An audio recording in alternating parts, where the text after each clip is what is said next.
Salut à tous, et aujourd'hui dans cette nouvelle vidéo, je vais vous présenter un programme qui permet de lire des fichiers audio et vidéo, et donc qui s'appelle Media Player Classic. Donc c'est un espèce de Windows Media Player, donc celui-ci. Voilà lui. Donc voilà celui-là. Je vais configurer vite fait. Voilà. Alors ici j'enlève les vidéos parce que c'est trop petit en fait. Je vais vous montrer. Hop.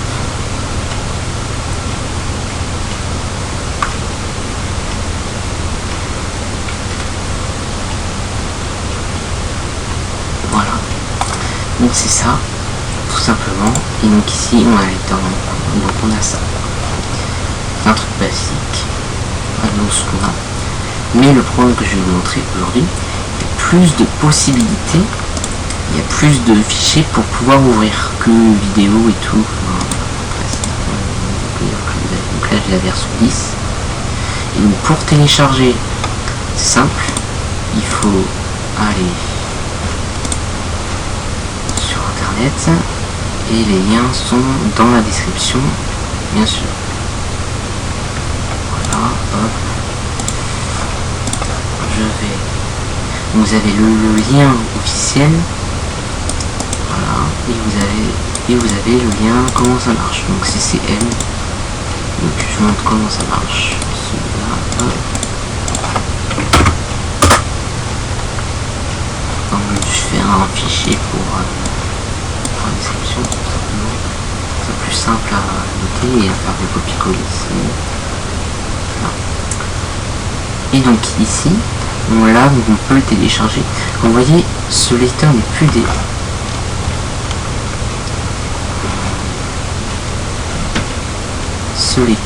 développé. Une version modifiée actualisée se trouve ici. Media Player Classic aussi. La dernière version date actuellement de 2006. Voilà. Donc elle est disponible en français, en allemand, en anglais, en espagnol, en italien, enfin en pas mal de langues. Voilà. Et donc en fait c'est la version 2017, mais aujourd'hui je vais vous montrer la classique. Voilà. Là c'est Home Cinema, c'est une version modifiée, actualisée. Mais je vous montre celle-ci de 2006. Donc ici on a une image, voilà. Voilà. Donc tout simplement on clique sur télécharger. Et donc voilà, donc ça se télécharge. Donc si ça se télécharge pas automatiquement, merci de cliquer ici, donc on clique ici tout simplement. Mais généralement ça c'est en sous-sol.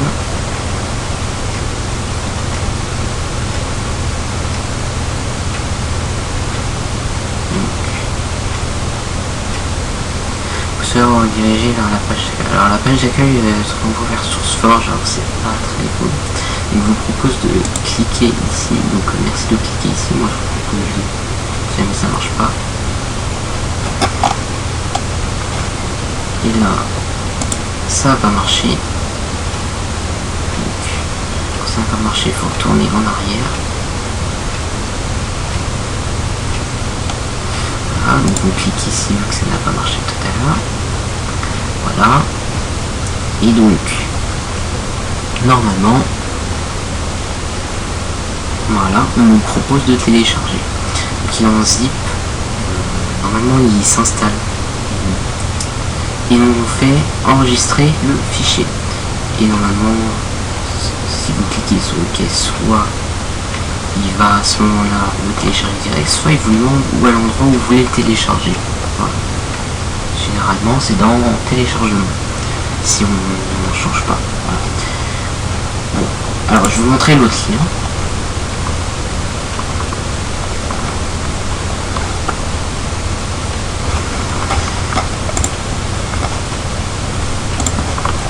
Donc l'autre lien c'est officiel de SourceForge. Là c'est direct l'install. Quand vous avez cliqué, tout simplement, c'est encore mieux. Hop, coller, aller.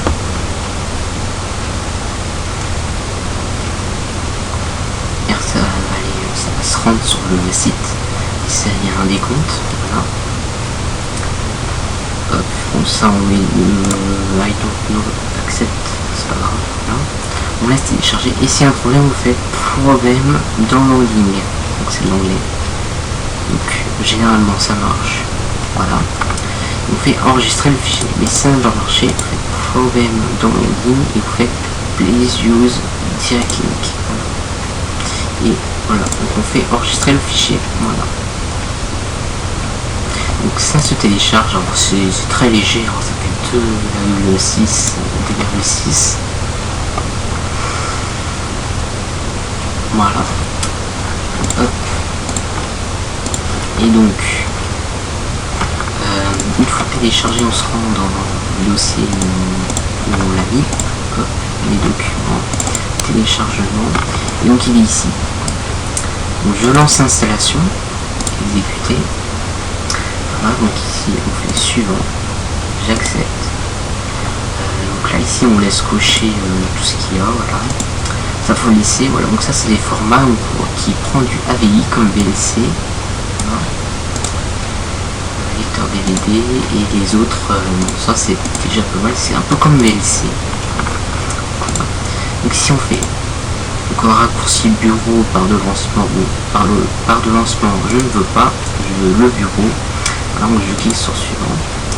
Et donc c'est de bon, ça c'est bon, vous pouvez y toucher si vous voulez, si jamais vous voulez mettre sur le disque, si vous n'avez pas assez de place sur le site de point.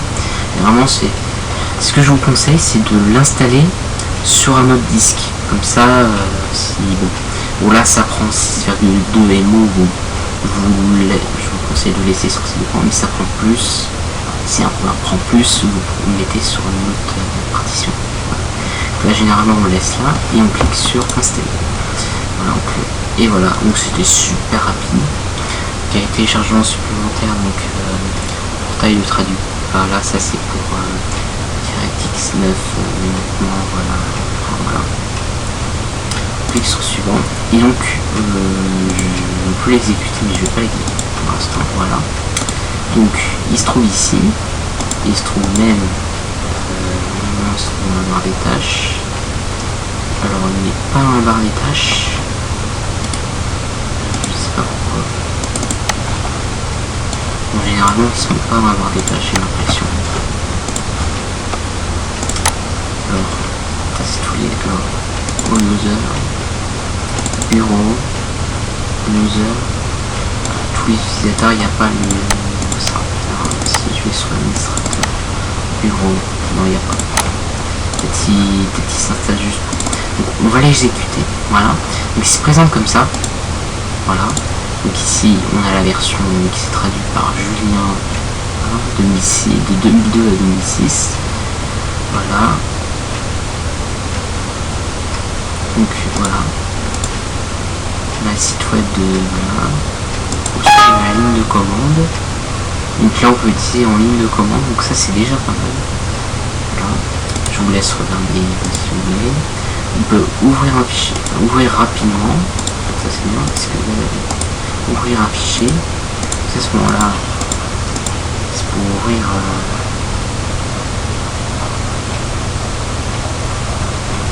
donc on peut entrer dans un film ou un fichier audio sur internet ou sur PC, sur le PC simplement, et le lecteur vous devra pour ça vous pouvez essayer, lancer un DVD. Bon là il n'y a pas de DVD, ouvrir un périphérique, voilà. Et il y a l'audio, c'est baissé par défaut. Périphérique de capture. Ah ça c'est pour les c'est pour un périphérique de capture. Ça va passer par la carte audio dans ce cas, et c'est la partie audio. D'accord. Et là vous mettez un pays, donc la France. Oh, ça sert à rien. Voilà. On peut fermer, base, outils, convertisseur. Et c'est voilà, petit menu. Voilà, toujours visible, jamais. Voilà. On peut voir une seule fenêtre ou plusieurs. Toujours voilà, on a les formats. Il y a pas mal de formats. Moi ce que je peux vous conseiller c'est de tout cocher, comme ça vous êtes sûr d'avoir tout de dispo. Là, il y a pas mal de... Voilà. Moi je vous conseille de tout, voilà. Lecture automatique XP uniquement, donc c'est avec Windows XP uniquement. Donc là ici je suis sur Windows XP justement, donc ça tombe bien. Vidéo, musique, DVD, CD audio. On ne veut pas forcément que ça démarre tout seul. Voilà, moi j'imagine un hop, que ça démarre tout seul. Ça c'est raccourci de play et tout pour lancer. Le logo on peut changer, donc par défaut c'est ça, on peut mettre ça, voilà, Windows 2000, ça, voilà, classique quoi. Et moi je vais laisser celui-là. Interface web pour media player classique. Là ça marche pas. Je sais pas trop à quoi ça sert. Et les trucs je connais pas trop. Lecture donc là c'est au max. Balance donc on peut mettre la balance. Zoom auto 100%. Automatique comme ça. Charger les fichiers, charger les sous-titres. Revenir à la fin. Menu. Alors emplacement du lecteur ou dossier vidéo.tt. Alors ça c'est bien parce que c'est pour les DVD. Moi par exemple j'ai un DVD pour lire une série. Et donc il y a un dossier où j'ai vu. Donc on peut voilà, qui est personnalisé par défaut, on laisse par défaut. Voilà. Donc ici les lecteurs pour le navigateur, donc ici c'est français, on laisse français, sur on a l'audio, on laisse français généralement. La sortie donc, par défaut, moi je laisse, il y a QuickTime, voilà. Je vous présenterai dans ce projet vidéo, je l'ai QuickTime en plus sur le PC. Alors je l'ai pas ici, mais je vous montrerai, on va installer juste. Ça c'est les filtres internes. Donc ça c'est les fichiers quoi. Les trucs je sais pas trop, mais bon. Voilà, ça c'est le style par défaut donc des sous-titres. Donc par défaut c'est Arial 18 gras, donc on laisse. Ça aussi on laisse, on ne touche à rien quoi. Puis l'alignement on va toujours comme des sous-titres. Ça c'est la base sous-titres. Bah alors là ça marche pas. Go.dbns, oui ça c'est un truc pour web, mais ça aussi on peut faire tester pour voir si ça marche ou pas, mais je suis pas sûr hein, parce que en 2020 voilà, je suis pas sûr que ça marche. Alors il y a eu un bug, ça arrive souvent, enfin ça peut arriver, mais là ça marche pas, voilà c'est tout. Astuce, ne pas afficher les tailles sur les redémarrages nécessaires. Ah oui, alors attends, c'est-à-dire ça c'est je sais pas vidéo mais bon. Si je mets ça, redémarrage nécessaire, ça oui. Salut à tous et aujourd'hui on se retrouve. Donc c'est un redémarrage, ça c'est peut-être redémarrage du système en lui-même, mais bon on va pas le décocher, je vais laisser comme ça. Lecture donc on a vu, enfin lecture, ne rien faire, fermer la session, arrêter. Alors ça c'est déjà pas mal parce qu'on n'en a pas. Sur la à moins qu'il y ait, je sais pas, organisation, organiser les favoris, ajouter. Et voilà, puis donation. Voilà. Et à propos, ce qu'on a vu. Voilà. Donc je vais aller chercher une vidéo que j'ai déjà, une vidéo à moi-même pour éviter les droits d'auteur. Voilà. Donc pour faire ça, je vous retrouve juste après, une fois que j'ai fini de chercher la vidéo. Donc voilà, alors je me suis amusé à mettre pas mal de vidéos, comme vous voyez ici. J'ai mis sur le bureau, voilà, c'est juste. Et donc ici on va ouvrir Alors on va faire un... Donc j'ai des fichiers FLV, donc ils vont se prendre en charge forcément. Donc je vais lancer par exemple ça. Et donc...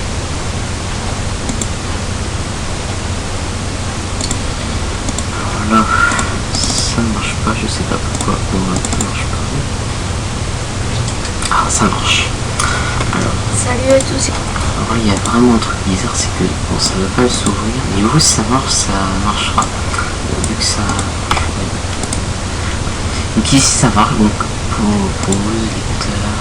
Et aujourd'hui, dans cette vidéo, je vais vous montrer Et circuit. ça marche super Qu'est-ce que bien. c'est comme logiciel? Normalement on a le son. C'est un logiciel qui permet de personnaliser tout simplement votre bureau. Je peux... Donc c'est assez bien de vous montrer. Donc je mettrai bien sûr le lien peut-être dans la description, je le noterai Donc dans ici c'est une vidéo non... Donc, enfin, vous cliquez dessus, vidéo vous arrivez mise en ici, ligne vous sur faites la chaîne download YouTube. ici. C'est Donc une voilà ce vidéo que ça de donne. On va voir. 2017. Moi j'ai même pas essayé, Quelle mais année bon. c'est, mais bon. Attendez, 3 secondes. Et j'en ai profité pour télécharger Et ça ne télécharge pas. Ça a craché. Et direct c'est... Alors ça peut être comme ça. Moi j'attends. Alors non, c'est pas normal, normalement c'est en train de marcher. Ouais, ça va être ok. Donc, hop, comment c'est ça, juste un autre tâche, Je vais fin de attendre. tâche. Hop, si ça marche pas, faut forcer avec le processus. Et vous cherchez MPC, je sais pas comment ça s'appelle, quand je lance Mediator, comment ça s'appelle, mplayer.c.exe, voilà, faut faire ça, processus, hop, et puis ça s'enlève. Donc du coup, Salut à tous et aujourd'hui dans cette vidéo, je vais vous c'est montrer une vidéo. circuit. Donc, Qu'est-ce que c'est ça comme peut logiciel? alors, je sais C'est pas un pourquoi logiciel ça- qui permet de personnaliser tout simplement votre bureau. Fin de tâche. Je vais ouvrir. Ça c'est une vidéo qui vient de... Enfin, qui venait de YouTube, mais en fait qui vient de Peertube, le lecteur. Alors, est-ce que... Vraiment, ce qu'on va faire ouvrir rapidement. Et je vais chercher la vidéo. Je sais pas pourquoi ça peut être comme ça, mais bon, c'est bizarrement, ça doit bien marcher. Voilà. Ou chez vous, ça doit bien marcher, mais là, je sais pas pourquoi. Peut-être j'ai pas pris le bon PC qu'il fallait, mais bon. Bon, ça marche très bien. Mais bon. Donc, comme vous voyez, par défaut, il ouvre ces fichiers-là parce qu'on les a définis par défaut. Alors après, on peut changer les réglages et dire que ce soit VLC ou Media Player par défaut. Voilà, tout simplement.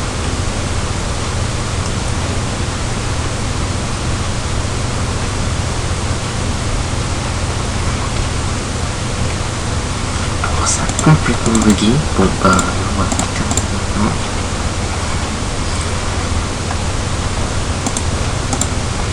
Alors, je pense qu'on va faire un coup de redémarrage. Non, c'est bon. Ça bugué. Ouais, bon, on va pas trop forcer, mais en tout cas ça marche bien. Ouais, il y a un problème niveau. Je sais pas pourquoi, bon, termine, on va arrêter ça parce que comment ça va. Et FFV normalement ça doit bien marcher, mais sauf que le problème c'est qu'il ne s'accepte pas, normalement il doit vous accepter. Voilà. Alors, j'ai téléchargé aussi celui de comment ça marche, voir si c'est une version portable ou pas. Je dis pas de bêtises.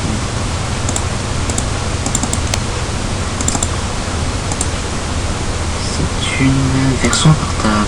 Et là, elle est en anglais. Donc, sur... Je vais modifier.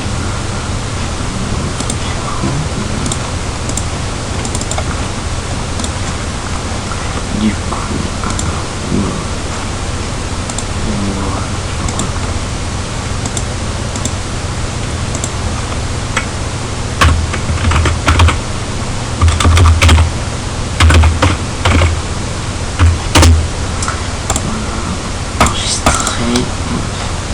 Donc là c'est une version portable en fait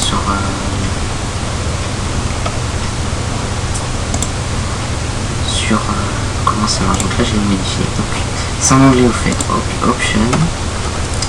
Je vais faire. Je sais plus c'est quoi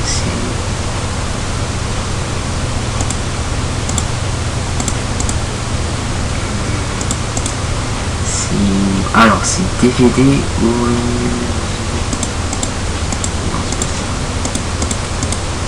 non, en fait ça modifie les paramètres quand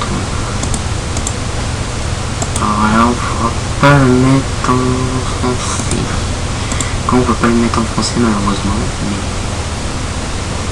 ça c'est un petit peu chiant quand c'est comme ça. Mais bon, moi je lis en anglais, ça va.